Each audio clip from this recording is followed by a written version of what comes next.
Coppin Street was once an old street of great character, with its quaint old houses and cobbled road, and 4 well-known families living there. Tommy Upton, who once resided next door to the Three Compasses. Bob Abel bought this place and turned it into a lovely house in the 1950s. A bit further down the street was May Budd and her family.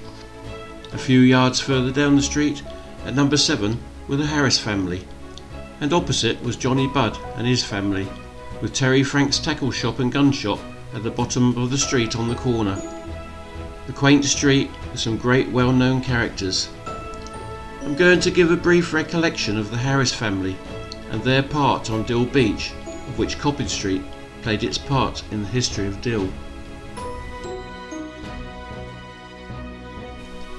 George Harris, known as Togo, comes from an old established Dill family, and his wife Kirby, who was originally from Fife in Scotland, came to Dill as a schoolgirl. She worked for Mr. Charles Collins, proprietor of Dill's first cinema, the Marina Picture Hall. Togo and Kirby were married on November the 28th, 1931. They resided at number 7 Coppin Street, where they raised their family of 4 sons, George, Michael, Alistair and Terry. Togo, having taken part in many convoys during the war, also aided the D-Day landings. He was involved in the convoys that took the Mulberry Harbour across the Channel. After the war, Togo had boats built and they were situated on Dill Beach. His son Terry took on many adventures in his career. He was on the Warmer lifeboat serving with Harry Brown and was renowned for his excellent seaman skills. Like others before him, he launched to many casualties and rescued lots of souls from disaster on the Goodwin Sands.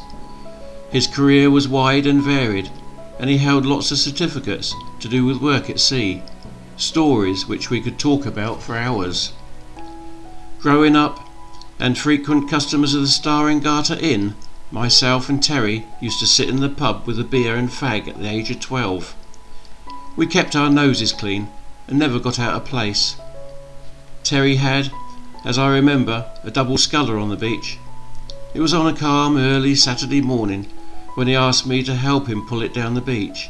I thought we were going for a row, but alas, he put some petrol in the boat and set fire to it, saying, "It's no good anymore, no one uses them now. If only we knew what we know today."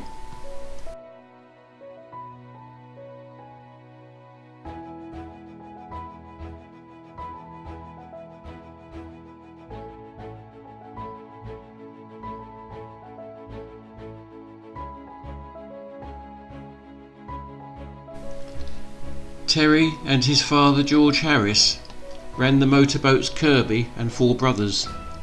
The Kirby, named after Terry's mother, was built at Bob Abel's boatyard in Middle Street, Dill Marine Craft.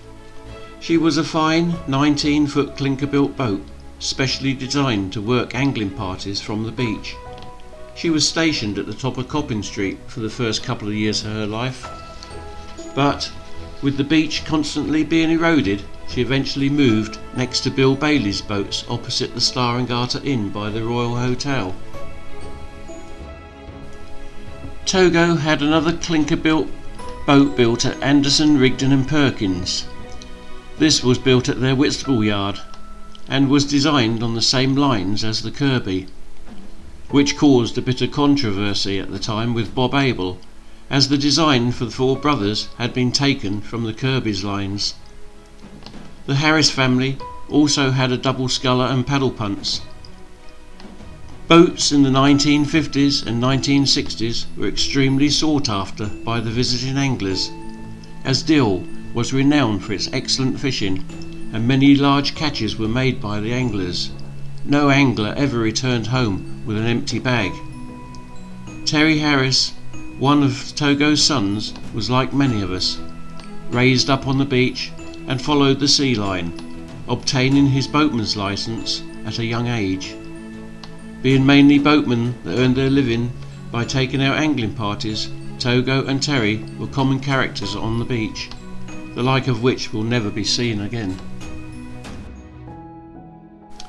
Terry worked the angling trade for several years and could always be seen on the beach near his boats if he wasn't afloat. A great character, and he was always jolly. Terry met and married a lovely young girl called Pam, from which he had 3 children, Angela, Wayne and Kerry. In later years, when Terry married Pam, they lived at Lantern Cottage in Coppin Street. Terry became involved in the car delivery for a little while, as trade on the beach was dropping. Large ships used to bring cars into Ramsgate. They were unloaded, and drivers were always wanted to deliver the cars countrywide. This he did for some time before returning back to sea. His sea career spanned over many years. He worked on cargo ships and was involved in several adventures, too many to list.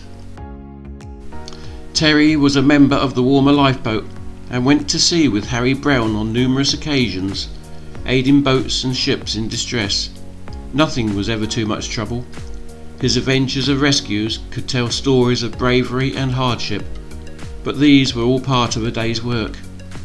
With work on the beach declining in the 1970s and no longer viable as a full-time living, and his job on coasters long since gone, he began looking for a more secure employment near to home and to be able to spend more time with his family.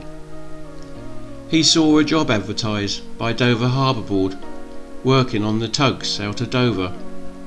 After much consideration, he applied for the job and was accepted.